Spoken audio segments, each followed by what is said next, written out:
رسول الله حبيب الله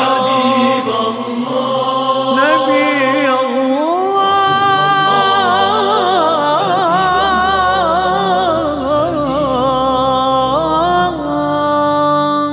شفيع الله.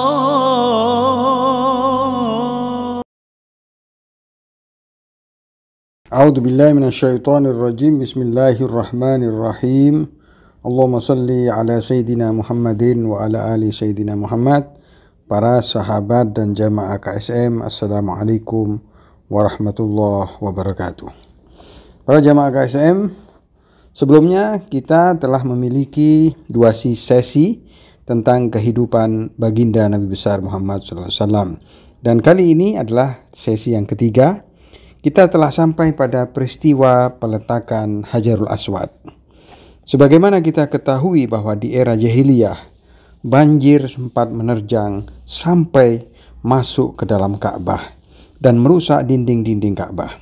Kaum Quraisy merenovasi kembali dinding-dinding Ka'bah yang telah roboh, dan pada saat mereka hendak menaruh kembali Hajarul Aswad di tempatnya semula, terjadilah perselisihan dan konflik antara para pemimpin kabilah atau pemimpin suku. Setiap kepala suku atau kabilah ingin mendapatkan kehormatan dan kebanggaan dapat meletakkan kembali Hajarul Aswad pada tempatnya.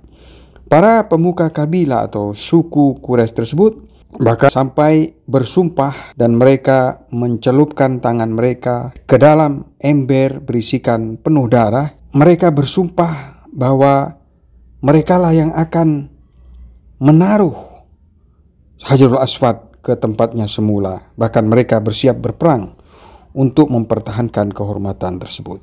Namun pada akhirnya mereka sampai pada satu atau sebuah kesepakatan bahwa nantinya orang yang pertama kali masuk dari Bani Syaibah, yaitu dari keturunan Abdul Muthalib yang masuk ke dalam masjid, maka orang tersebut akan dijadikan sebagai penengah dan juri yang akan memutuskan siapa yang akan menaruh Hajarul Aswad di tempatnya semula tersebut.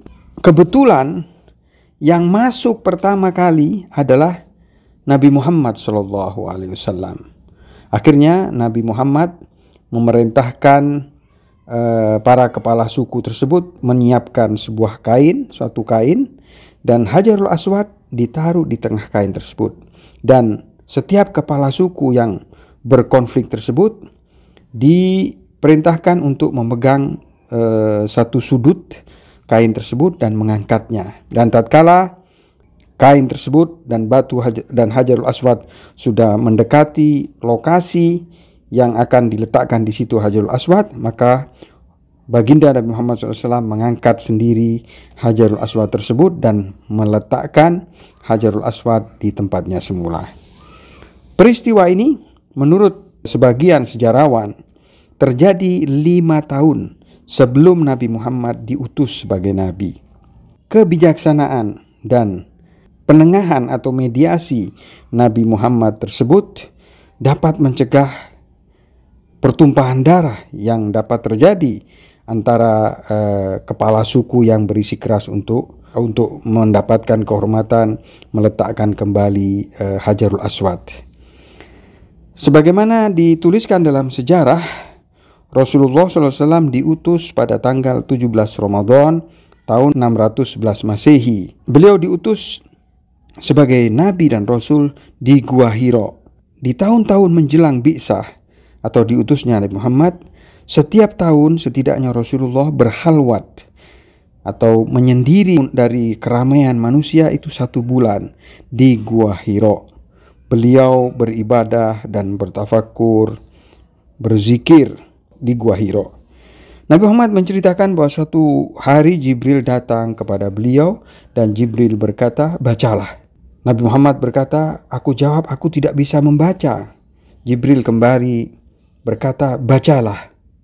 "Apa yang harus aku baca?" tanya Nabi Muhammad. Kemudian Jibril berkata, "Iqra bismi rabbikal ladzi khalaq." Bacalah dengan nama Tuhanmu yang menciptakan. Bismillahirrahmanirrahim.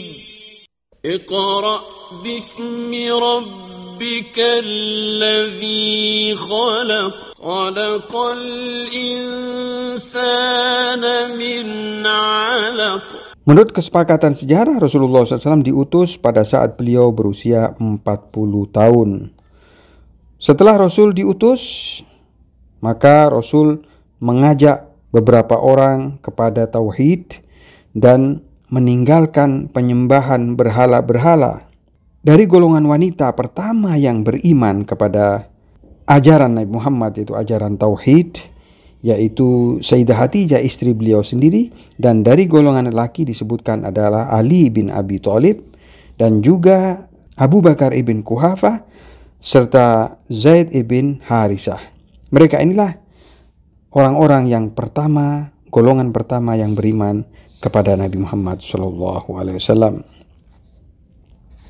Meskipun dakwah Nabi Muhammad SAW mengalami banyak rintangan, namun sedikit demi sedikit jumlah muslimin semakin bertambah dan meningkat.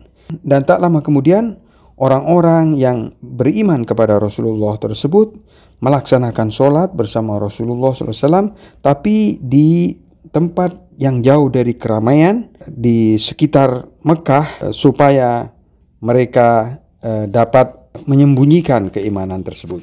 Setelah Rasulullah diutus selama 3 tahun, beliau berdakwah secara sembunyi-sembunyi. Beliau mengajak umat dan masyarakat untuk tidak lagi menyembah berhala dan menyembah Allah Subhanahu wa ta'ala. Dan orang-orang yang beriman tersebut melakukan sholat bersama Rasulullah SAW di tempat yang terpencil dan jauh dari mata khalayak umum. Karena apabila diketahui, tentunya keselamatan mereka akan terancam. Namun setelah 3 tahun Rasulullah berdakwah secara sembunyi-sembunyi, kemudian turunlah ayat wa andir ashiratakal aqrabin. Wa anzir ashiratakal aqrabin. Hal ini disampaikan oleh seorang sejarawan, Ibn Ishaq, yang mengatakan setelah 3 tahun Rasulullah memulai berdakwah secara terbuka kepada kaum kerabat dekatnya. Pertama, Rasulullah mengadakan jamuan makan dihadiri oleh 40 orang dari anak keturunan Abdul Muthalib.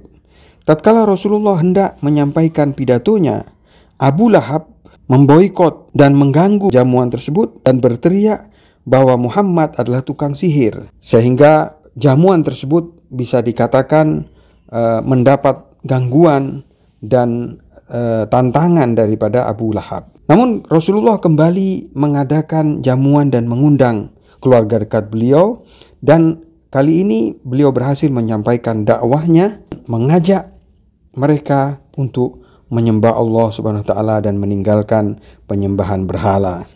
Ikhwani wa akhwati sekalian, insyaallah kita lanjutkan lagi sesi kehidupan dan sejarah daripada kehidupan Nabi Muhammad SAW di dalam pertemuan-pertemuan berikutnya. Semoga bermanfaat. Wabillahi taufiq wal hidayah. Wassalamualaikum warahmatullahi wabarakatuh.